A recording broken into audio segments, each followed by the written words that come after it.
오늘은 10장의 제사와 예배를 보려고 하고 있어요. 그런데 지난주에 이제 제가 잠깐 말씀 안 드렸던 부분들 잠깐만 보강을 하고 넘어가면 될 것 같아요.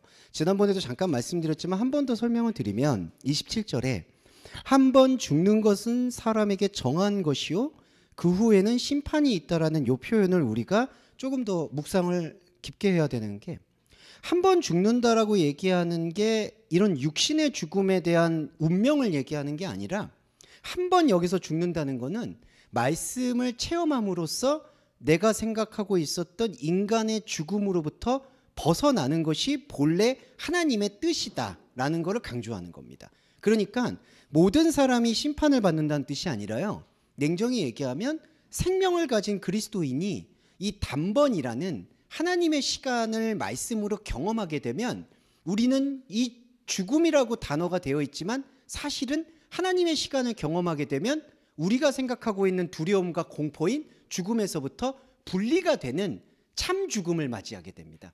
그래서 참 죽음이라는 게 무슨 뜻이냐? 헬라어로는 아포드네스코라는 단어를 사용하고 있는데, 이 아포라는 게 분리전치사라는 뜻이라서 아포와 다나토스, 그래서 사망으로부터 분리된다. 그러니까 한 번 죽는다라는 요단을 풀어보면, 한 번이라는 하나님의 시간과 생명을 만나게 되면 우리가 묶여 있었던 사망으로부터 벗어나게 된다. 이게 원래 하나님이 정하신 뜻이다. 이게 구원 섭리죠. 그 구원을 이루게 되는데, 그런데 그 후에는 심판이 있다라고 얘기가 되어 있지만, 이게 그 후라는 의미라기보다는 이러한 것들을 우리가 말씀으로 인식을 했음에도 불구하고 우리의 유익이나 우리의 다른 생각으로 이러한 하나님 말씀으로 인한 긍정적인 죽음을 받아들이지 못하면, 그 받아들이지 못하는 상태 자체가 심판의 상태라는 것을 설명한다는 거죠. 그래서 우리가 이 심판은 사실 그리스도인에게는 해당이 없습니다. 그러니까 나중에 가서 어떤 사람들은 착한 일을 하면 뭐 생명의 부활로, 악한 일을 하면 심판의 부활로 나온다고 얘기하는데, 그거는 불교에서 유래한 사상이에요. 많은 업을 가진 사람은 지난번에도 말씀드렸지만 축생으로 태어나고, 그리고 선행과 공덕을 많이 닦은 사람은 열반에 이른다. 이런 생각은 인간이 어떻게든지 그 죽음의 두려움으로부터 벗어나 보려는 발버둥이 나타낸 교리라고 보시면 돼요. 그래서 불교는 그냥 혼이 만들어낼 수 있는 최상의 교리다라고 생각하시면 되겠습니다. 그러나 그리스도인은 이것과 이제 상관이 없다는 것을 분명히 말씀을 드릴 수가 있어요. 그래서 27절에 이 생명 시간을 바라보는 거, 그걸 넘어서게 되면은 심판과 무관하게 되는데, 그것을 계속해서 붙잡게 되면은 심판의 임재를 피할 수가 없게 된다. 이렇게 생각해 주시면 되겠습니다. 그리고 28절에 이와 같이 그리스도도 많은 사람의 죄를 담당하려고 단번에 들이신 바 되었다. 여기 단번에 들였다는 거는 십자가에서 한 번 못 박히셨다는 얘기와 상관이 없습니다. 십자가는 그냥 예수님의 공생애 중에 하나의 사건인 거고요. 여기서 단번에 드렸다라는 얘기는 꼭 드렸다라는 단어가 쓰이니까 제물을 드린 것처럼 묘사가 되지만, 그게 아니라 단번에 하나님의 시간에 자기를 나타냈다라는 뜻이 드렸다라는 단어의 본질적 뜻입니다. 그러니까 그리스도는 많은 사람의 죄를 진정으로 보여주시려고 단번 하나님 시간대 자기를 나타냈다라고 얘기를 한다는 거죠. 그리고 두 번째로 구원에 이르기 위하여, 이 한글 번역을 쭉 읽어드릴게요. 죄와 관계없이 자기를 바라는 자들에게 두 번째 나타나셨다. 이 두 번째라는 단어가 오늘 10장에도 좀 등장을 하는데, 이게 첫 번째, 두 번째에 대한 숫자의 의미의 묵상이 필요해요. 첫 번째하고 두 번째가 같이 붙을 때는요, 이렇게 이해하셔야 됩니다. 첫 번째는 사람이 생각하는 으뜸이에요. 그러니까 이거는 사람이 생각할 때 최상으로 올리고 싶어하고 최상으로 가치를 두고 싶어하는, 그러니까 우리가 경쟁사회라고 얘기하잖아요. 모든 것들을 다 꺾고 1등이 되고 싶어하는 게 사람이 생각하는 첫째예요. 그런데 그 사람이 생각하는 첫째라는 그 우상이 깨어지고 나면 비로소 하나님께서 원래 예비하셨던 첫째가 드러나는 거예요. 그게 둘째예요. 그래서 신약 성경에서는 첫째 아들, 둘째 아들 비유 같은 게 자주 등장합니다. 그게 어떤 의미를 품고 있냐면은, 이때 당시에는 첫째는 유대인들 자기 자신들의 자부심을 얘기하는 건데, 지금은 무엇을 얘기하느냐? 사람이 자기 생각으로 세울 수 있는 우상을 첫 번째라고 봐야 돼요. 그런데 그 첫 번째가 하나님인 경우가 많아요. 그러니까 우리가 교회에서 하나님의 말씀을 제대로 관통하지 못할 때 나타나는 건 내가 생각했을 때 제일 좋아 보이는 하나님을 우상으로 세워서 그거를 섬기고 제일 심각한 건 그걸로 성경을 읽고 해석을 한다는 거죠. 이게 첫 번째예요. 그런데 그 첫 번째는 죄에 묶여 있어요. 어떤 죄냐? 하나님을 모르는 죄에. 그래서 여기 보시면 9장 28절에 죄와 상관없이 자기를 바라는 자들에게 그리스도가 두 번째 나타났다. 그러면 이때 죄와 상관없다는 이때 죄는 하나님을 모르고 알려고 하지 않는 충동, 그것과 상관없이 그리스도는 우리한테 두 번째로 나타났다. 이때는 첫 번째, 두 번째로 나타났다는 뜻이 아니라 우리의 우상의 첫 번째를 깨고 진짜 첫 번째, 하나님이 예비하셨던 첫 번째를 보여주신다는 게 두 번째 나타났다는 뜻입니다. 이게 말씀의 원리라고 생각을 해보시면 되겠고요. 그 말씀의 원리로 이제 10장이 이어집니다. 그래서 10장은 조금 긴 텍스트로 되어 있지만 이 9장에 제가 지금 말씀드렸던 요 첫 번째, 두 번째 원리가 그대로 이어지거든요. 그래서 오히려 조금 더 간단하게 풀릴 수도 있을 것 같아서 말씀을 10장 전체를 오늘 묵상해 볼게요. 자, 10장을 보시면은 먼저 여기는 지금 빠져 있는데 10장 1절 하나만 말씀드리고 넘어갈게요. 율법은 장차 오고 있는 좋은 일의 그림자다라고 표현을 합니다. 그래서 율법을 어떤 쓰임새로 많이 보는 경향이 있는데 이 그림자라는 말씀에 대한 묵상은 중요한 본질이 이 그림자가 실체, 그러니까 그림자가 있으면 몸이 있잖아요. 그 몸을 밝혀주는 그러한 어떤 실체의 예비 역할을 한다라는 뜻보다는 실체, 진짜 보여지는 것을 오히려 감추고 모호하게 만들고 흐릿하게 만든다라는 부정적인 뜻이 있다는 걸 묵상을 해야 돼요. 그러니까 율법은 장차 오는 좋은 일의 그림자다라고 얘기하면은 우리는 그 율법이 좋게 하나님의 뜻에 맞게 쓰임 받아서 나중에 복음의 실체를 보여준다라고 많이 이해하는 경향이 있어요. 그래서 갈라디아서에는 뭐 율법이 몽학 선생 혹은 초등교사다라고 표현을 하기도 하고 여기서는 그림자라고도 표현을 합니다. 하지만 이때 제가 말씀드릴 수 있는 이 스키마, 그림자라는 뜻은 사실은 진짜 실체, 진짜 본질을 오히려 모호하고 흐릿하게 만드는 그러한 방해꾼일 수도 있다는 겁니다. 이게 우리의 혼의 한계예요, 사실은. 이 혼이 만들어내는 게 율법이에요. 왜냐하면 사람이 자기의 쓰임새와 자기가 편한 대로 살고 싶어하는 욕망을 갖고 있거든요. 사람은 그거는 어쩔 수 없는 혼의 본성입니다. 자기가 좋아 보인직한 거, 자기가 믿고 싶은 거, 자기가 느끼고 싶은 거를 추구하는 게 인간이에요. 그러니까 인간의 혼은 그림자와 같은 거예요. 하나님께서는 우리에게 당신과 다른 것을 알려주시기 위해서 이 혼의 삶을 허락하셨고 당신과 다른 것을 말씀을 통해서 깨우치게 되면 사실상 다른 모든 것들이 배설물로 여겨질 수밖에 없는 게 바울의 고백이고 예수 그리스도의 말씀인데 인간의 이 그림자는 그 본질과 실체의 발견에는 관심이 없고 그렇게 자기한테 주어져 있는 그래도 이게 실체를 반영하는 거겠지라고 믿고 싶어하는 충동이라는 거죠. 가장 간단하게 얘기하면 이런 겁니다. 11조 예를 들어볼게요. 이제 어떤 분들하고 말씀을 나눠보면 이런 얘기를 하세요. 그래, 다 알겠는데 그래도 세례를 받고 11조를 하고 헌금을 하고 교회 생활을 열심히 하는 것이 율법의 그림자라고 하지 않았느냐. 그러니까 그렇게 하는 것도 다 나중에 좋은 쓰임새가 되지 않겠느냐라고 얘기하시는데 이게 분명히 발목을 붙잡아요. 여러분, 헌금은 다른 종교에서도 다 합니다. 네. 심지어 조로아스터 교에서도 해요. 저는 몰랐는데 한국에 조로아스터교 본부가 있더라고요. 그 유명한 가수가 거기 교주래요. 그래가지고 저도 몰랐어요. 제가 이제 거기 엔터 있는 사장님하고 대화를 해보니까 나 그래서 장난하는 줄 알았더니 진짜 있어요. 저 청담동에 있대요, 또 거기. 그래서 많은 이제 연예 관계자들이 모인다고 하는데 참 대단해요, 사람의 종교심이라는 건.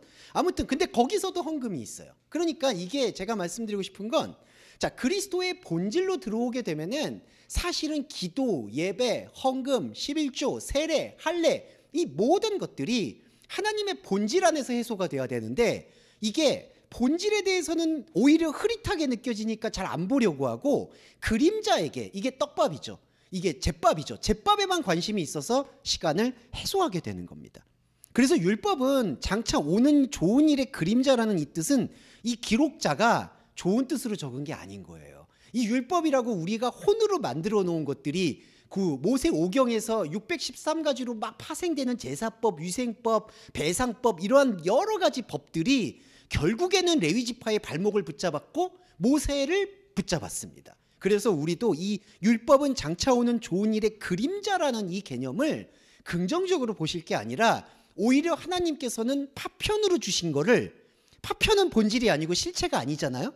그런데 그 퍼즐 조각 하나, 파편 하나 붙잡고 내가 인생의 하나님과의 만남을 꾸려가려고 하는 그 모든 태도가 장차 오는 일의 그림자에 담겨 있다. 그래서 우리가 그 부분에 대해서 한번 깊게 짚고 넘어가야 돼서 말씀을 드렸고요. 그 다음에 그러면 제사와 율법이 할 수 있는, 그리고 우리의 혼의 생활이 할 수 있는 유일한 기능이 뭔가, 좀 허무하지만 이겁니다.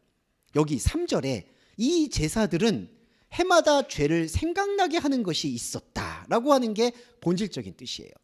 율법이라는 건요, 사실은 지금 우리가 살고 있는 삶 속에서도 없어지지는 않습니다. 지금 저와 여러분도 사실은 이 예배와 함께 동참하시기 위해서 이 시간에 원근각지에서 모이신 거는 하나님께서 그 정성을 알아주신다는 게 아니에요. 그건 율법이에요. 죄송한 말이지만 저도 마찬가지고, 여기서 이 준비를 하고 이 공간을 세팅을 하고 말씀을 숙고하고 묵상하는 이 자체도 모두 율법이에요. 그런데 그 율법이 율법 안에 있는 복음을 드러낼 수 있으려면은 이 모든 과정들이 나의 원인과 대가로 받쳐지는 게 아니라는 거죠. 내가 이렇게 멀리서 인천이든 안산이든 여기에 왔어. 그래서 내가 산 제사가 되니까 하나님께서 이거를 받아주시겠어 라고 생각하게 되면 율법을 더 강화하는 것이고, 이렇게 오셨는데 이렇게 왔던 나의 노력이나 공력이 인정받는 게 아니라 우리 안에 이 혼으로는 우리가 하나님과 다르다는 것만 깨우치게 하는 그 하나의 신앙 고백만 남는다는 게 진정한 예배가 되는 겁니다. 그래서 여기 보시면 이 제사들은 해마다 죄를 생각하게 한다. 이거의 구약의 제사만이 아니에요. 이거는 오늘날 저와 여러분의 이 예배의 본질에 들어서기 위한 수많은 과정들도 이 제사입니다. 제사라는 건요, 자기의 피를 깎아서 하는 어떤 행위예요. 그러면 피를 깎아서 한다는 행위가 무엇이죠? 지난번에도 말씀드렸지만 세금을 혈세라고 얘기하듯이 여러분들이 시간을 뺏고 노력을 뺏고 이거 하는 거는 다 피고름을 짜내는 일입니다. 이게 다 헌신이고 제물이에요. 그런데 이 제물을 가지고 다른 종교처럼 내가 이 제물을 산제사로 드렸으니 하나님이 이 제사를 받아주시겠지 하면 그건 율법이고, 이렇게 내 피고름을 짜서 하나님께 내왔지만 이 피고름을 하나님께서는 기쁘게 받으시는 게 결코 아니다.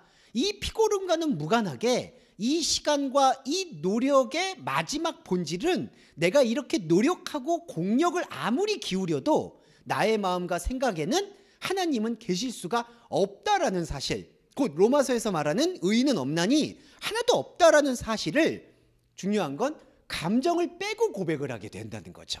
자, 이 말씀이 또 뭐냐? 감정을 빼고 고백하는 게 왜 중요하냐면요, 나는 죄인이다라는 거는 개신교에서 항상 많이 들어보셨을 거예요.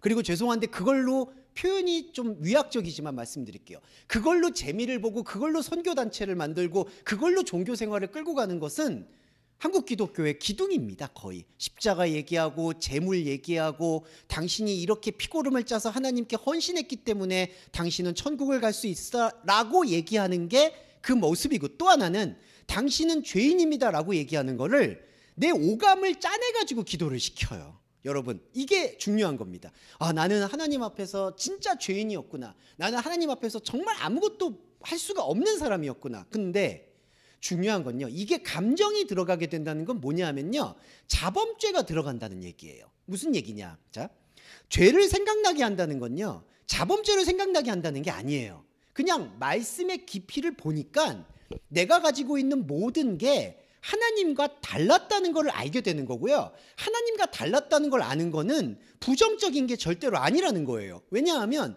하나님과 내가 달라야지 하나님과 하나라는 거를 깨우치는 거예요. 이게 생명 원리예요. 그렇기 때문에 이 신앙 고백, 아, 내가 하나님과 다르구나라는 신앙 고백에서는 내가 생각했던 죄책감이나 죄의식이나 자범죄에 대한 두려움이나 나는 정말 벌레 맛도 못한 사람이구나라는 그러한 부정적인 감정이 들어갈 여지가 없어야 되는 거예요.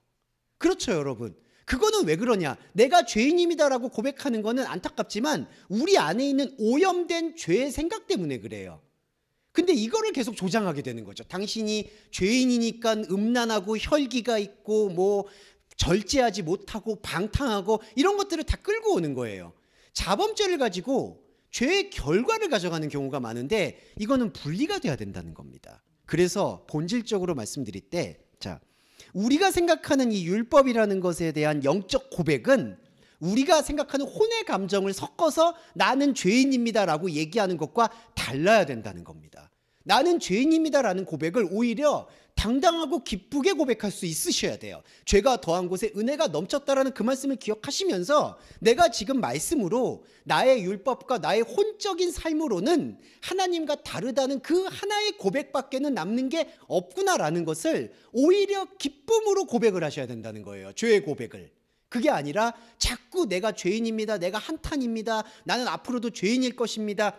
이거야말로 종교 사기가 되는 겁니다. 왜냐하면요, 이렇게 내가 죄의식을 갖게 되면 그 죄의식을 또 뭔가 제사를 통해서 털어내고 싶어 하는 게 인간의 욕망이에요.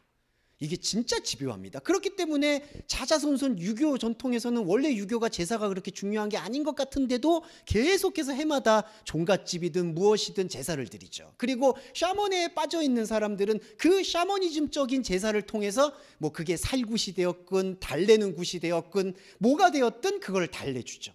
그러면 천주교는 예외인가요? 천주교는 또 더하죠. 성체성사 같은 걸 통해서 하나님의 대리자인 신부가 꼭 그거를 떼어줘야지 뭔가 구원에 참여한다라는 느낌으로 우리의 죄책감을 계속해서 가라앉히죠. 여러분, 이래서 제가 말씀드리고 싶은 게 더 안타까운 게 로마서에서 보면은 그냥 양심을 따라 살고 있는 이방인들이 종교인들 당신을 정말 한심하게 볼 거다라는 얘기를 하는 거예요. 왜 그런 줄 아세요?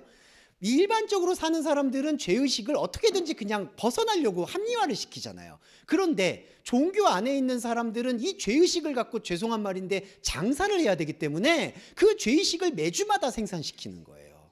예, 계속 끄집어냅니다. 그러니까 사람이 없던 죄의식도 알게 모르게 지은 죄가 어디 있습니까? 그냥 다 아는 죄지. 그리고 그 죄는 성경의 죄가 아니에요. 자기 양심 영역에서 이게 남한테 상처를 입히면 안 되겠구나 사과하고, 누군가가 나한테 상처를 입혔으면 가서 해결하거나, 해결할 상종할 사람이 아니다 그러면 그냥 끊고, 이렇게 해소하시는 거지 그걸 가지고 계속 죄를 떠올리게 한다, 이렇게 하면 안 된다는 겁니다. 그래서 우리가 죄 고백을 할 때 중요하게 염두에 두셔야 되는 거는 감정을 빼고 고백하셔야 돼요. 죄책감을 버려야 됩니다. 그리고 어떤 분들은 또 하나 말씀드리면, 그렇게 죄책감을 버리게 되면은 사람이 죄의식이 없는 사람이 될 거다라고 얘기하는데 그거야말로 발목을 붙잡는 거예요. 오히려 성경에서 그 자범죄 영역을 분리하고 하나님과 여러분의 관계에만 집중을 해보시면은 이 양심 영역에서의 자범죄가 오히려 줄어드는 놀라운 효과를 보실 수가 있는 거예요.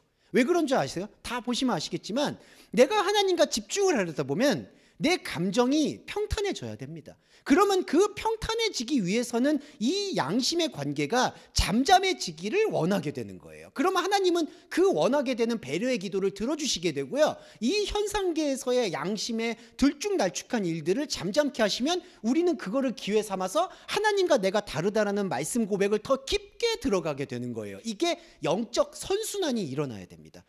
그 유일한 방법은, 제가 유일하다고 얘기할 수밖에 없는 게 말씀이에요. 다른 왕도가 없습니다. 이 말씀이 나한테 스며들어서 이 죄 고백에서 자범죄의 영역이 축출이 돼야 돼요. 이게 쫓겨나야 돼요. 이게 귀신 쫓는 거예요. 이 엑소시즘이 일어나야지 내 안에서 진짜 죄를 볼 수 있는 축복이 일어나는 것이지, 그렇게 되지 않을 경우에는 모두, 죄송한 말이지만, 우상 숭배의 죄의식만 생산하는 것이다. 네, 이게 중요한 히브리서의 가치라고 저는 생각이 들어요. 자, 그리고 5절에 보시면, 그러므로 세상에 임하실 때 가라사대, 이거 그리스도예요. 하나님이 제사와 예물을 원하지 아니하시고 오직 나를 위하여 한 몸을 예비하셨도다. 자, 대치 상황인데 잘 볼게요. 자, 제사와 헌물은 뭐죠? 아까 5절에서 제가 말씀드렸을 때 이거는 구약에서 드렸던 것만이 아니라 우리의 혼적인 노력입니다. 제물과 헌물. 여러분이 전 11조를 하시는 게 어떤 거냐면요, 헌금을 하기 때문에 11조를 하시는 게 아니라 여러분의 혼을 움직이는 게 11조예요. 이 11조라는 건 10분의 1이 아니라요, 자기의 10번째를 드리는 겁니다. 자기의 10번째라는 건 자기의 인생의 무의미함을 고백하는 거예요. 그게 아브라함이 멜기세덱에게 드린 11조예요. 그러니까 이거는 10분의 1을 드리는 거는 사실은 관계성이 없어요. 그리고 그렇기 때문에 우리는, 저와 여러분은 헌물을 하시는 거예요. 제사를 하는 겁니다. 그런데 보시면 아시겠지만 여기 5절에서도 하나님은 제사와 예물을 원하지 아니하신다라고 했을 때 사람들의 오해는 원하지 않으니까 이걸 안 하려고 한다는 거죠. 근데 이게 조금 달라요, 여러분. 저와 여러분은 제사와 헌물일 수밖에 없어요. 근데 중요한 거는 원한다는 뜻은 뭐냐 하면은 흡수한다는 뜻이거든요. 그러니까 하나님은 우리의 혼적인 노력을 흡수하는 게 아니다라는 뜻을 원하지 아니하신다라는 뜻으로 번역을 한 거예요. 그러니까 여러분과 저는 제사와 헌물로 나왔어요. 그런데 하나님께서는 여러분의 제사와 헌물을 수용하는 게 아니라는 거예요. 그러면 우리는 제사와 헌물로 나왔을 때 하나님께서는 우리에게 무엇을 보여주시느냐? 여기 소마를 보여주십니다. 그게 나를 위하여 한 몸을 예비하셨다. 그러니까 우리가 지금 저희 이 예배만 예를 들어보면 우리의 노력으로 지금 제사와 헌물이 드려지고 있잖아요. 저와 여러분이 눈을 집중하시고 시간을 집중하고 이 시간을 할애해서 보고 계세요. 이거 제사와 헌물이에요. 그런데 이 제사와 헌물을 우리는 하나님께 올려드린다고 생각을 합니다. 그리고 말씀을 부딪혀요. 그러면 하나님께서 우리한테 무엇으로 화답을 해주시냐면은 바로 이 몸을 보여주신다는 거예요. 이 몸이 뭘까요? 이게 그리스도의 몸인데, 여기서 중요한 건 그리스도는 우리를 위해 예비된 존재예요. 그 우리라는 것도 이때 저와 여러분, 이 우리가 아니라 그리스도와 하나 되어 있는 나, 각자의 관계예요, 여러분. 그때 우리, 그래서 바울도요, 우리의 주 그리스도, 우리의 그 예수 그리스도 이렇게 표현할 때 그 우리가 뭐 갈라디아 교회, 고린도 교회 그런 공동체를 얘기하는 게 아니에요. 그때 바울이 말하는 우리는 나와 함께하는 그리스도. 삼위일체도 마찬가지예요. 성부 하나님, 성자 예수 그리스도, 그리고 성자 예수 그리스도의 말씀이 하나의 미랄이 돼서 내 안에서 발화가 되어진 나, 그걸 성령이라고 얘기해요. 그게 삼위일체예요. 그리고 여기서도 우리도 나와 그리스도예요. 그러면 여기 5절에서 나를 위하여 한 몸은 그리스도인데, 이 그리스도의 몸이 곧 저와 여러분의 몸이에요. 이게 소마예요. 그래서 고린도전서 15장에서 육의 몸이 있은즉 영의 몸이 있다는 이 몸이 그리스도인이 반드시 회복해야 될 몸이에요. 그럼 하나님께서는 그거를 한 몸을 예비하셨다라고 보여주신다는 거죠. 그럼 이때 어느 시간대에 예비를 했느냐? 우리 시간대에 예비한 게 아니라 하나님께서 허락하신 말씀의 시간대에 예비를 하셨다. 그래서 이 그리스도가 보이는 겁니다. 그리고 저와 여러분은요, 이 눈에 안 보여요, 뭐 주목사가 얘기한다고 그게 보여요, 이런 거에 신경 쓰지 마시고, 저와 여러분이 지금 이 시간에 하나님 시간에 노출이 되셨잖아요. 그러면 그냥 보인 거예요. 눈으로 보려고 하지 마세요. 그냥 보인 거예요. 이게 한 몸이 그리스도가. 그리고 이때 그리스도는 이제 더 이상 여러분을 배반하지도 않고 배신하지도 않고 피하지도 않아요. 말씀은 언약이기 때문에 여러분 안에 이게 말씀체가 보이면, 영의 몸이 보이면 이것으로 인해서 우리는 완전한 말씀의 황홀경에 돌입하게 되는 겁니다. 이게 바울이 얘기하는 세 번째 하늘이에요. 한 몸을 예비했다.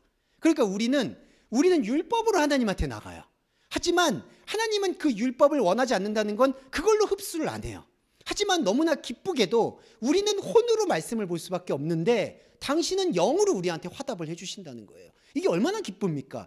왜냐하면, 왜 기쁘냐면요, 우리의 제사와 헌물은요, 죄송한 말인데 오늘 죄송하다고 벌써 5번 썼는데 네, 죄송한데, 네, 우리의 제사와 헌물은 왜 제가 죄송하다고 이해하실 거예요. 더러워요. 예. 아무리 깨끗이 해도요, 정말 이 강박증 환자처럼 정말 아무리 내가 깨끗하게 하려고 해도요, 더러워요. 왜 더럽죠? 여기 안에는 선악과가 묶여있기 때문이에요. 아무리 깨끗한 거, 아무리 좋은 거, 아무리 극상품을 드리려고 해도 인간은 선악과적 존재예요. 결핍을 느껴요. 그러니까 내가 진짜 잘했어, 내가 정말 하나님께 영광 돌릴 만한 재능이 좋았어, 하나님께 뭐 했어, 이렇게 아무리 바쳐도, 진짜 중요한 게 한나가 사무엘 바치잖아요. 사무엘이 그러면 흠이 없나요? 흠 덩어리예요, 그 사람. 예, 구약에선 그걸 고백하는 거예요. 왜 그러죠? 사울이 만약에 진짜 계시자면은 그 사울을 왜 왕으로 세웁니까? 그거 사무엘이 다 한 거예요. 다윗도 완전한 사람일까요? 하나님 볼 때에는 완전한 사람 아니에요. 다 더러운 사람들이에요. 이게 자범죄 더러운 게 아니라요. 선악과에 묶여있는 이상은 도덕적인 걸 떠나서 더러운 거예요. 그러니까 여기서 제사와 헌물은 더러운 거예요. 근데 만약에 하나님이 이 더러운 거 가지고 영광 받으신다 그러면은 이게 얼마나 비참하겠습니까? 이 더러운 거 가지고 하나님과 나중에 천국 가시기를 원하시지 저는 않을 거라고 봐요. 그렇기 때문에 우리의 삶이 무의미하고 우리의 삶이 아무것도 없다라는 고백을 저희는 기쁨으로 고백해야 된다는 거예요. 우리의 더러운 선악과 하나라도 하나님께 가져갔을 때 하나님이 그걸 만약에 받는다 그러면 하나님은 심판주가 되는 겁니다. 이거 더럽고 이건 깨끗하고 이렇게 하나님은 정말 쫌생이처럼 요거 더러운 거야, 요거 좋은 거야, 그러니까 내가 이것만 받을게. 이게 무슨 하나님이에요? 하나님 아니잖아요. 다른 신이잖아요. 다른 복음이잖아요. 그러니까 우리는 제사와 헌물인 더러운 것으로 나아갈 수밖에 없지만 하나님께서는 우리에게 한 몸 영의 순결함, 이때는 자범죄적인 순결함이 아닌 완전히 절대적인 순수함, 그거를 말씀을 허락하신다는 거예요. 이게 한 몸에 대한 예비로 보실 수가 있겠고, 그 다음에 조금 넘어가서 요 처음과 두 번째를 다시 한번 말씀드릴게요. 10장 9절에 내가 하나님의 뜻을 행하러 왔나이다 하셨으니 첫 것을 폐하시면 둘째 것을 세우려 하십니다. 이거 제가 아까 9장에 말씀드린 것과 똑같습니다. 첫 것을 폐하셨다는 거는 이때 처음은 우리가 생각한 처음, 이 우상이에요. 바벨탑이에요. 그거를 폐하시고 둘째 것, 그러면 이 둘째는 정말 첫 번째 그 다음에 두 번째냐? 그게 아니라 이때 말하는 두 번째라는 건 원래 첫 번째, 하나님의 본질적 첫 번째라는 거죠. 거기 첫 번째는요, 둘이 없어요. 자, 사람은 항상 순서가 있죠. 처음, 두 번째, 세 번째, 네 번째. 근데 하나님 나라에서는 첫 번째만 있어요. 그리고 나중에는 첫 번째라는 그 개념도 없어요. 왜냐하면은 거기에는 높고 낮은 게 없는 거죠. 이사야서 보시면은 사자하고 어린아이가 같이 논다라는 그 개념 자체가 모두 인간이 말하는 평화를 말하는 게 아니라요, 이렇게 높고 낮음, 크고 적음, 이런 것 자체가 없다는 겁니다. 천국은요, 오직 저와 하나님과의 관계, 여러분 각자와 하나님과의 1대1의 관계, 독생자의 형성, 그것 외에는 없어요. 그게 중요합니다. 그래서 또 어떤 분들은 그럼 너무 외롭지 않냐, 그거 나중에 또 설명을 드릴게요.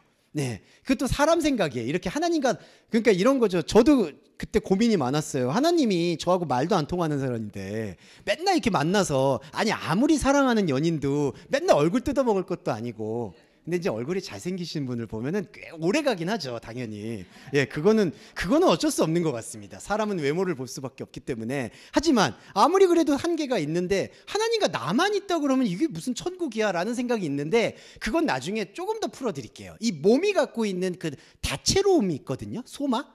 그거는 나중에 아마 11장에 또 나오니까 그거는 그때 풀어드리도록 하겠고, 천국은 그런 개념이다라는 거, 두 번째는 원래 예비되어 있던 하나님의 본질이다라는 거를 설명을 드릴 수가 있겠고, 자 10절과 그리고 여기 쭉 한번 넘어가는 부분들까지 한번 좀 살펴보도록 해볼게요.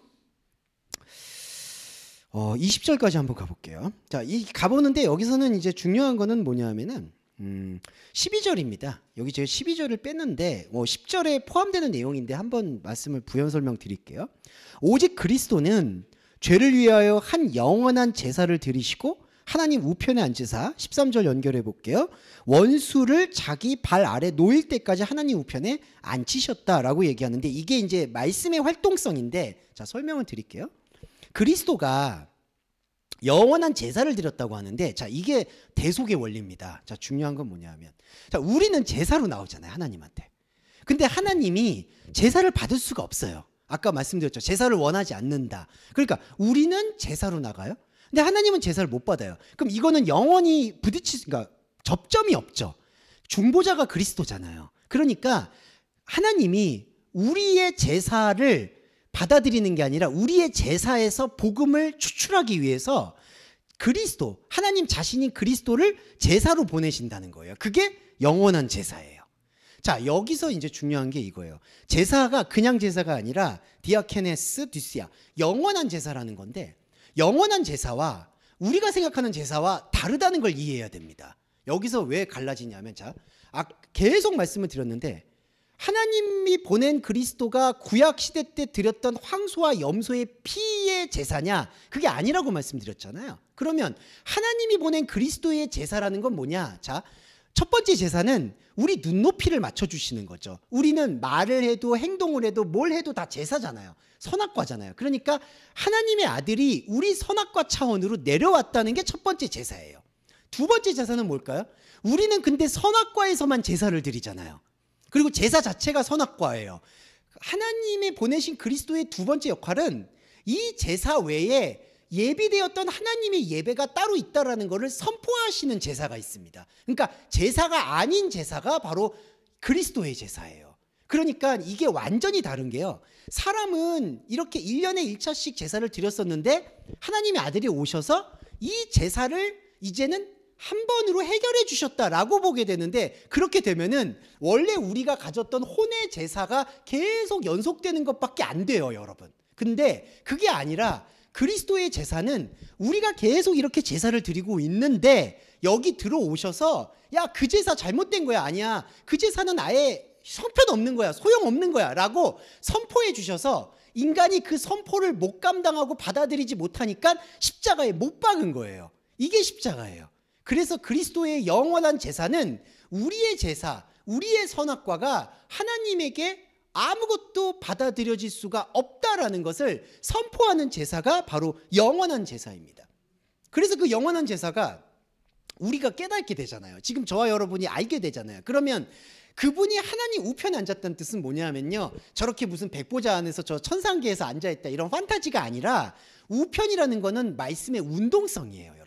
말씀은 살았고 운동력이 있다. 이게 우편이란 넥시아라는 뜻이 그거예요. 그러면 우리는 그걸 깨우치게 되면, 지금 저와 여러분이 깨우치게 되잖아요. 그러면 말씀이 운동력을 가지고 움직인다는 거예요. 그래서 원수를 발 아래 둔다. 이게 무슨 뜻이냐?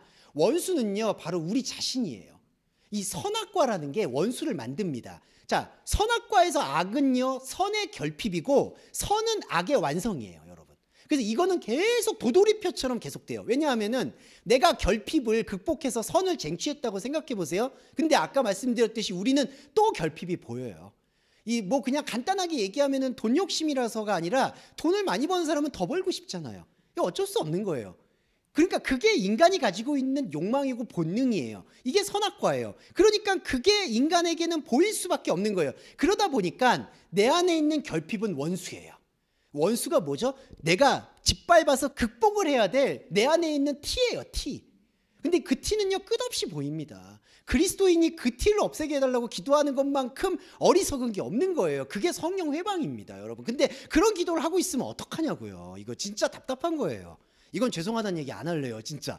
왜냐하면 그 기도는 반복하면 반복할수록 아까도 말씀드렸듯이 죄책감과 죄의식이 돼서 계속 켜켜이 쌓입니다. 이거 진짜 못 벗어나요. 오히려 다른 종교보다 못 벗어나게끔 아주 옥죄게 만들기 딱 좋은 게 개신교예요. 그래서 이 재물은 우리를 고통스럽게 만들고 원수를 생산합니다. 그런데 원수를 발 아래 놓는다는 건 뭐냐면요, 이게 중요한 건데, 흘려보낸다는 뜻입니다.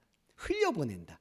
그러니까 원수를 흘려보낸다는 건요, 뭐냐면은, 자, 우리 신약 성경 보시면 마귀를 대적해라, 마귀를 이겼다, 최후 전쟁에 승리했다, 아마겟돈을 이겼다, 자꾸 이겼다는 얘기 많이 나와요. 그런데 이때 말씀 차원에서 이겼다는 건요, 원수를 만나서 그를 꺾어서 이겼다는 뜻이 아니라 더 이상 원수가 아닌 게 된 상태가 이긴 거예요, 여러분. 그러니까 우리의 이긴 이김이라는 거는 막 마귀한테 대적 기도해가지고 내가 기도의 힘으로 물리쳤다, 이게 아니라 더 이상 그게 적으로 보이지 않고 원수로 보이지 않게 되는 상태, 흘려보내는 상태.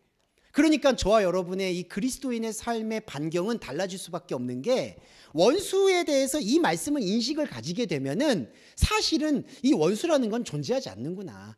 현상에서 부딪히는 사람과 관계는 있을 수 있어도 그건 그냥 현상에서 일어나고 끝날 일이지 나의 영혼을 한 터럭도 훼손할 수가 없다라는 사실을 느끼게 되는 게 바로 원수를 우리 한글 번역에서는 발등살에 뒀다라는 뜻이에요. 그냥 흘려보내는 겁니다. 발이라는 건요, 계속 걷는다는 뜻이거든요.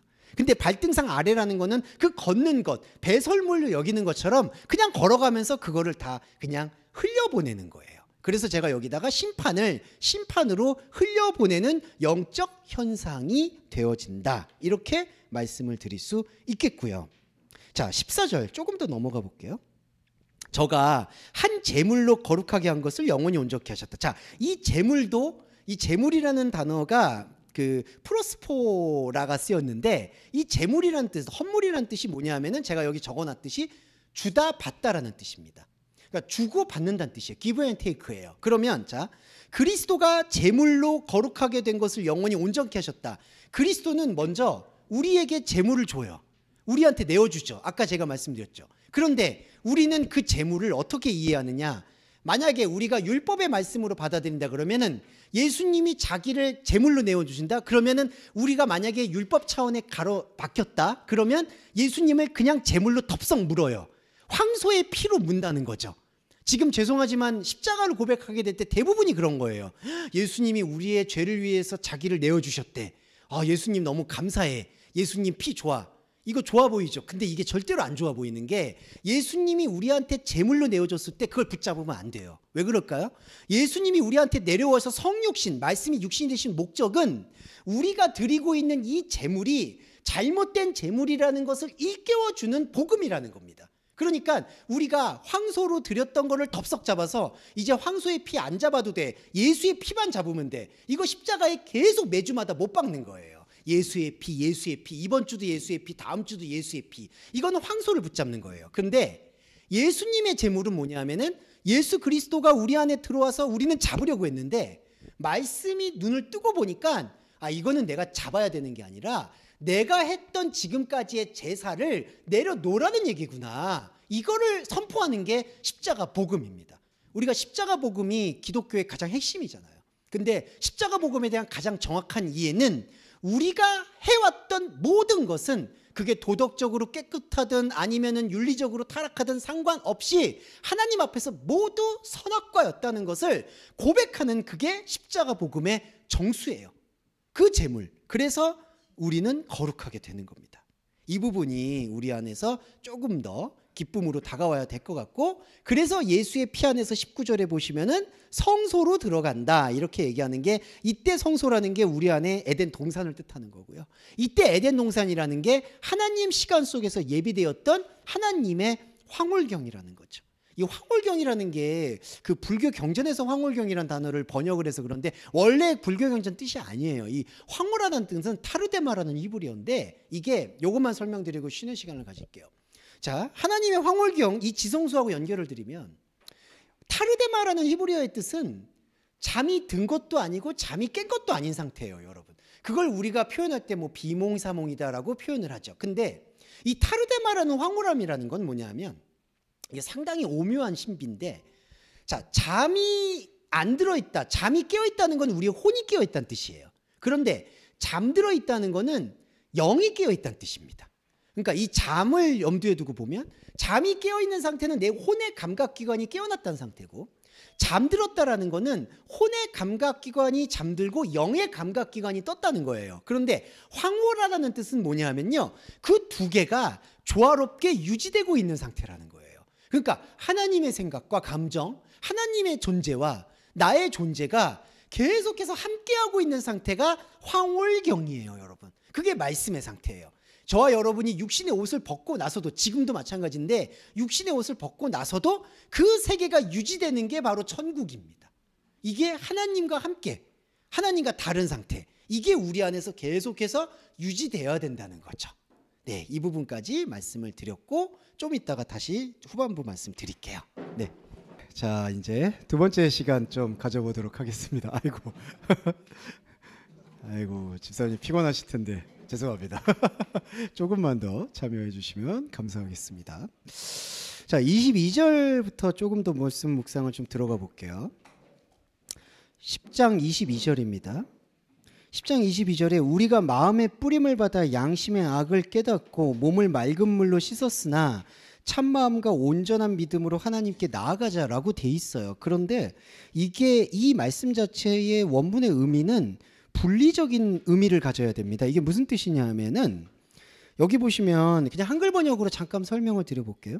22절에 우리가 마음의 뿌림을 받아 양심의 악을 깨닫고 몸을 맑은 물로 씻었으나 여기서는 원문이 번역 성경도 의미 있게 담았어요. 그러니까 양심의 악을 깨닫고 몸을 맑은 물로 씻었지만 그 부분이 참마음과 온전한 믿음으로 하나님께 나아가는 것, 이 원문에서 번역 성경에서 빠져 있는 건 참 마음과 온전한 믿음으로 하나님께 나아가는 것과 양심의 악을 깨달아서 몸을 맑은 물로 씻는 것과는 무관하다는 걸 설명하는 겁니다. 그러니까 이게 좀 달라요. 자, 한글 번역은 이렇게 마음의 뿌림을 받아서 악한 양심을 극복하고 몸을 깨끗하게 씻어서 참마음으로 나아가자, 이렇게 독려하는 격려의 메시지로 읽히잖아요. 그런데 그게 아니라 이 반어법적인 거라는 거죠. 반어법이 뭐냐면은 양심의 악을 깨닫고 몸을 맑은 물로 씻어도 이게 아까 말씀드렸던 헌물과 제사라는 겁니다. 이 헌물과 제사를 드려도 참마음과 온전한 믿음으로 나아가는 데 있어서는 사실은 관계성이 없다는 것을 설명한다는 거죠. 그러니까 저는 번역은 이해가 돼요. 이렇게 번역을 해야지 우리를 잘 갈고 닦아서 하나님께 나아가자, 이렇게 권면하는 의미가 남을 수가 있잖아요. 하지만 말씀은 그렇게 단정지어서 우리가 하나님이 이렇게 생각하고 명령을 주셨겠거니 라고 생각하면 안 된다는 거예요. 이거는 양심을 깨닫는다라고 했을 때 양심의 악을 깨닫는다고 하는데, 참 이게 중요한 게 하나님께서 이 말씀 속에서 주실 때 이 양심이라는 단어를 주실 때 악하다 선하다라고 생각을 안 하세요. 이게 참 오묘한 건데요. 자, 양심의 영역에서는요, 자, 우리는 악하다 선하다 이렇게 말할 수 있겠죠. 자, 세상을 살고 있을 때 도덕 윤리적으로. 그런데 성경에서 말하는 악과 선은요, 도덕 윤리적인 선과 악을 말하는 게 아니에요, 여러분. 그러면 도덕 세계에서 말하는 선과 악을 그럼 방치하라는 거냐? 그게 아니에요. 그 도덕적인 선과 악은 우리가 헌법도 있죠, 뭐 형사법도 있죠. 사람이 살고 있는 법으로 치리하고 다스리고 나아가라는 거예요. 그런 게 정치잖아요. 자, 그거예요. 그러니까 성경에서는 선과 악을 얘기하는 게 아니에요. 그렇기 때문에 여기서 양심의 악을 깨달았다는 얘기는 말씀으로 양심의 악을 깨달았다는 얘기가 아니라요, 양심에다가 종교를 덧입히는 걸 양심의 악을 깨달았다는 겁니다. 그러면서 몸을 맑은 물로 막 씻는 거예요. 자기를 괴롭게 하는 거예요. 이게 자학입니다. 이게 아까 죄책감하고 똑같은 원리예요. 양심의 악을, 그거를 깨닫는다. 근데 그거는 양심이 사실은 악이 아니라는 거예요. 그냥 양심은 양심이에요, 여러분. 그리고 양심 안에서, 자, 하나님의 세계와 분리해서 봤을 때 세상 속에서 양심에 화인 맞은 사람도 있을 수 있고 양심이 바른 사람도 있을 수 있고, 거기는 거기 영역이라는 거예요. 그 영역은 우리가 책임을 지고 우리가 판단하면서 해안을 가지고 컨트롤해 나가는 거예요. 죄송한 말인데 성경은 거기에 대한 어떤 지혜를 가르쳐주는 책이 아니라는 겁니다. 그 지혜는 우리가 살고 있는 시대나 뭐 아니면은 조금 더 좀 지식이 많은 어른이라든지 뭐 그런 학문들을 통해서 자기가 익히고 배양하는 거지, 성경이 그걸 얘기해 주는 게 아니에요. 종교는, 신앙은, 생명은 그걸 얘기하는 거에 시간을 할애하지 않습니다. 하나님과 우리가 만나고 생명의 황홀함을 느끼는 데만 해도 성경 66권이 부족한 거예요, 여러분. 근데 언제 거기에다가 깨닫습니까? 그래서 여기 양심의 악을 깨달았다는 것은 본질을 깨달았다는 얘기가 아니고, 그러면은 참된 마음과 믿음의 확신은 뭐냐? 상당히 원론적이고 중요하고 추상적이지만 말씀 그 자체라는 거예요.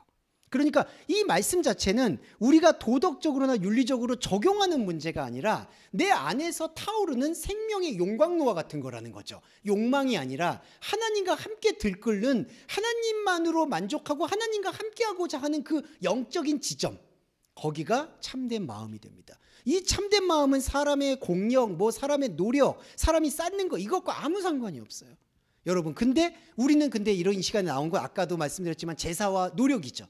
근데 우리의 노력은 필요합니다. 하지만 우리의 노력이 하나님이 흡수하는 게 아니고 우리의 노력 대신에 이 참된 말씀을 허락하신다. 이게 말씀의 본질이죠.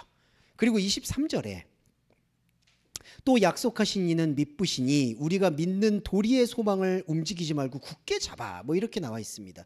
근데 이런 번역은 좀 아쉬움이 커요. 무슨 뜻이냐면요, 자, 첫 번째로 소망의 고백을 굳게 잡아라, 이렇게 얘기할 때 소망 먼저 말씀드릴게요. 엘피스는 아시겠지만 사도 바울이 정확하게 풀었는데 바랄 수 없는 걸 바라는 게 소망이라고 얘기했습니다. 바랄 수 없는 것. 자, 그러면은 바랄 수 없다는 것은 뭔 거에 반대냐면요, 우리가 알고 있는 일반적인 소망이라는 단어하고는 완전 반대예요. 여러분, 소망이라는 단어는 뭐죠? 최소한 어떻게 되고 싶다는 게 소망이잖아요. 뭐 우리 가족이 잘 되고 싶다, 뭐 나는 하나님과 함께 하고 싶다, 이게 사람이 생각하는 엘피스 소망이에요. 그런데 바울은 그거를 소망이라고 말하지 않았어요. 바랄 수 없는 소망. 그러니까 이거는 인간의 말과 귀, 혼이죠. 혼의 말과 귀로 잡히거나 붙잡히거나 만족되거나 감동을 느끼거나 이런 게 아닌 게 소망이라는 거예요. 그러니까 진짜 소망은 정말 무색무취하다는 거죠.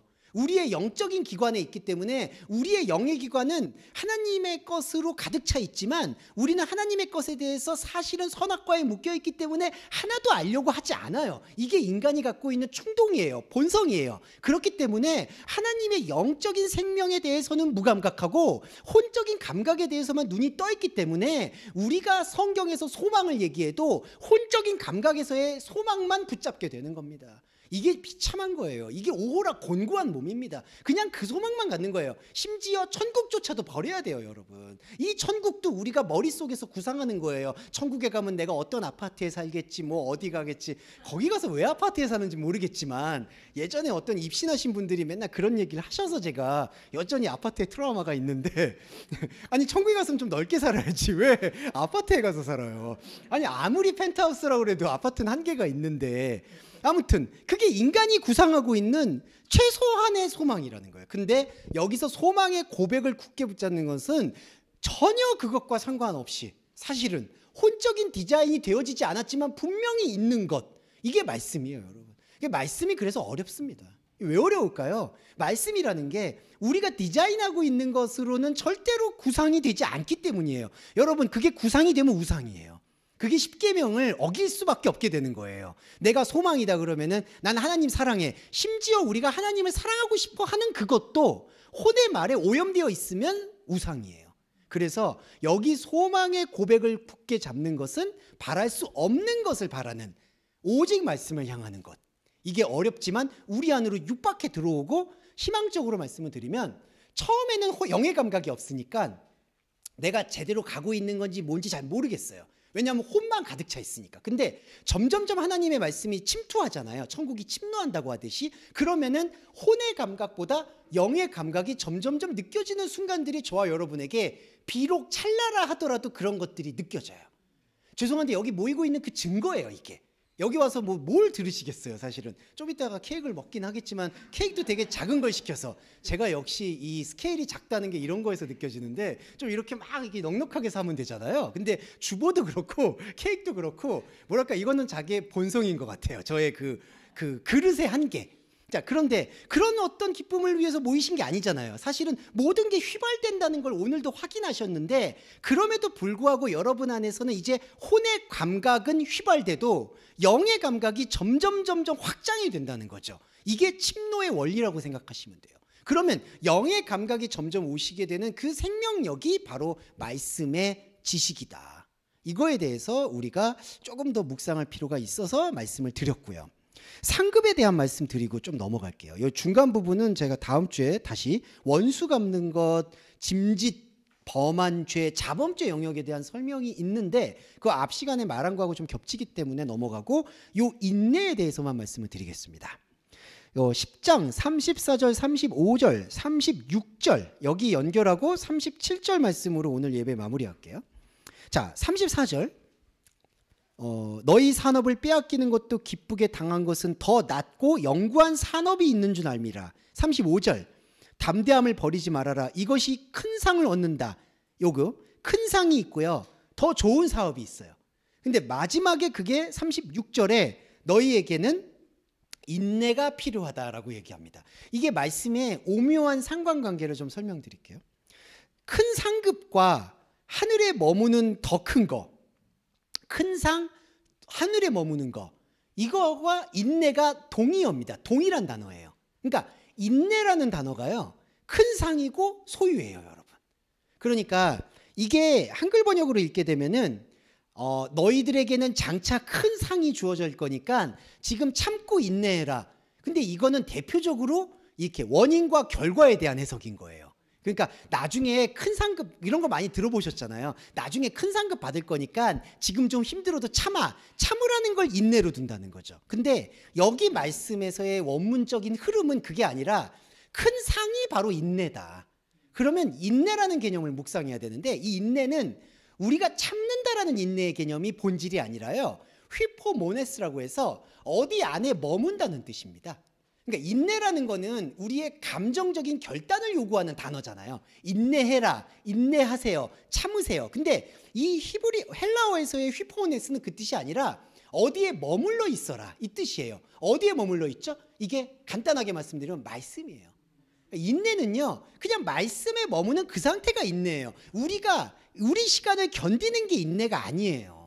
근데 이걸 자꾸 오용을 하게 되면 참고 기다려라, 인내해라, 인내해서 상급을 받아라, 이게 아닙니다. 인내와 상급은 분리된 게 아니라 말씀 안에 머무는 게 큰 상이라는 거죠. 예, 더 이상 우리한테 상급이라는 게 무슨 소용이 있겠어요. 사실은 우리 안에 하나님이, 내 안에 하나님이 들어왔는데 상이라는 개념이요, 이것만 설명드릴게요.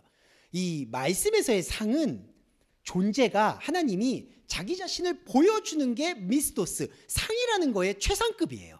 근데 사람이 생각하는 상이라는 거는 자기가 노력한 결과물을 받는 거를 상이라고 해요. 그러니까 하나님이 쓰는 단어와 우리가 쓰는 단어가 아예 달라요. 우리 단어는 금메달을 땄다, 대통령상을 받았다. 그러면 누가 나한테 하사하는 거잖아요. 그럼 이거는 그냥 주인과 종의 관계예요. 대통령상이 뛰어나다 하더라도 대통령이 준 거잖아요. 그럼 여러분은 그 상은 대통령에게 묶여 있을 수밖에 없는 거예요. 아무리 좋은 상, 노벨상을 받았다 그래도 그건 노벨한테 묶여 있는 거예요. 그런데 성경에서 말하는 상은 그냥 하나님이 하나님 자신을 저와 여러분한테 내어준 거예요. 존재를 아예 내어준 것. 그러니까 상이라는 개념이 완전히 다른 거예요. 그리고 그러면 이 상을 우리가 계속해서 느끼려고 향유하려면, 확몰하려면 무슨 수단이 필요하냐? 인내가 필요하다는 거죠. 근데 이때 인내는 우리가 참고 기다리는 그 차원이 아니라 말씀을 느끼고 말씀과 교감하고 말씀의 감각에 그저 눈을 뜨고, 근데 우리의 혼의 감각이 설령 그거를 잘 못 느낀다 하더라도 조금은 거기서는 참는 게 필요하겠죠. 조금은 참고 시간을 두고 하나님의 말씀을 묵상하는 게 바로 인내입니다. 그게 승급이에요, 상급이에요. 다른 거 없습니다. 그리고 여기 보시면 37절의 마지막 개념인데요, 요거 3분만 말씀드릴게요. 잠시 잠깐 후면 오실 이가 오시리니 지체하지 않는다. 자, 이런 게 한글 번역에 좀 한계라고 좀 말씀드릴 수 있겠는데, 왜 한계냐? 오실 이가 금방 온다라는 뜻으로 이해합니다. 그래서 이때 당시에는 종말론자들이 이제 이런 것들을 많이 소비하죠. 주님이 곧 오시니까 이 힘든 삶 이제 너희들이 좀만 견뎌라 이런 거죠. 그러니까 좀만 견디면 하나님이 구름 타고 오신다. 근데 이때 당시도 그게 만연했고요. 2000년이 지나도 지금도 이런 게 만연해요. 이 삶은 희망이 없다. 이번 생은 망했다. 그러니까 하나님만 오기를 기다려라. 이런 뜻으로 생각하게 되는 게 그분은 지체하지 않고 금방 오신다고 얘기해요. 여러분, 그렇게 금방 와도요, 소용없습니다, 사실은. 지금 당장 주님이 내일 오셔도요, 만약에 우리 안에서 말씀에 머무는 게 없으면요, 아무리 마라나타 얘기해도요, 그분이 그냥 비껴가지 마라나타 얘기했다고 하나님이 다 찾아오시면은, 그러면은 샤먼이 훨씬 더 구원을 잘 받게요. 부적을 얼마나 잘 쓰는데요. 예. 그 부적이 효험이 있는지 없는지는 모르겠지만 얼마나 잘 써요. 영서가처럼 막 이런 거. 그러면은 마라나타하고 그거하고 뭐가 달라요? 그러면 부적 쓰는 사람이 훨씬 더 구원을 잘 받아요. 그러니까 당장 내일 와도 아무 소용 없습니다. 문제는 뭐냐면 이 말씀의 원리가 잠시 잠깐 오면 오실 거라는 건요, 하나님의 시간을 말하는 거예요. 이게 미크로스. 그러니까 잠시 잠깐 오면 오신다라는 요 번역이 미크로스 호손이에요. 이게 무슨 뜻이냐? 찰나로 오신다. 찰나, 순간. 근데 이 순간이라는 단어를 풀어보면은 이거는 사람의 시간으로 붙잡히지 않는 시간을 순간이라고 표현합니다. 우리는 다른 단어가 없기 때문에 그거를 순간이라고 얘기하는 것뿐이지, 이게 바로 하나님의 시간을 말하는 거예요. 하나님의 시간은 창조의 시간이기 때문에 과거, 현재, 미래가 없어요. 과거, 현재, 미래도 하나님이 창조하신 시간에 불과하다는 거죠. 그러면 하나님의 시간은 그 자체가 없어요. 그러니까 잠시 잠깐 후면 오실이라는 그 뜻은 하나님 시간 속에서 이미 와 있다는 뜻이에요. 저와 여러분 안에 이미 와 있다. 그리고 지체하지 않는다라는 뜻은 우크로노스. 중요한 건 하나님은 이미 와 계시지 너희들이 기다리는 시간으로 오지 않는다라는 뜻입니다. 이거 완전히 반대예요. 그러니까 지체하지 않는다라고 번역을 하니까 금방 오신다, 주님 재림하신다 이렇게 보는데, 그게 아니라 우리 시간으로는 오지 않고 이미 하나님 시간으로는 와 있다. 이거를 설명하는 게 바로 하나님의 약속에 대한 설명이라는 거죠. 그래서 우리가 마지막으로 복음을 정리해 보면, 우리의 마음은 혼의 마음이고 제사의 마음일 수밖에 없다는 거는 인정을 해야 됩니다. 선악과의 존재이고요. 그리고 그걸 가지고 인생을 살아가기도 하죠. 그리고 그거는 전혀 자범죄로 탓해야 될 문제가 아닙니다. 여러분이 만약에 또 돌아가셔서 조바심, 불안감, 두려움, 다툼 그런 것들이 생긴다 하더라도 이제는 그거를 성경적으로 혹은 그리스도인답지 못하다라고 하는 그러한 가책으로부터는 이렇게 분리를 시켜야 돼요. 그리스도인도 충분히 그냥 당연히 걱정할 수 있고 슬퍼할 수 있고 다른 사람한테 상처 줄 수도 있고 상처 받을 수도 있고 다 그거는 그냥 분리해야 돼요. 그러면 우리는 제사로 나왔는데 그럼 뭘 얻느냐라고 얘기할 때 지금 두 번째 말씀드렸던 인내를 얻는다. 인내가 뭐냐? 말씀 안에 내가 거하고 있는 생명의 자아, 원상적 자아를 내가 회복하고 있구나. 나는 앞으로도 회복할 것이고 계속해서 회복할 것이며 인간의 시간과 인간의 인생과 상관없이 하나님의 시간 속에서 나는 지금 영원히 함께하고 있구나. 이것 자체가 하늘나라 천국이구나.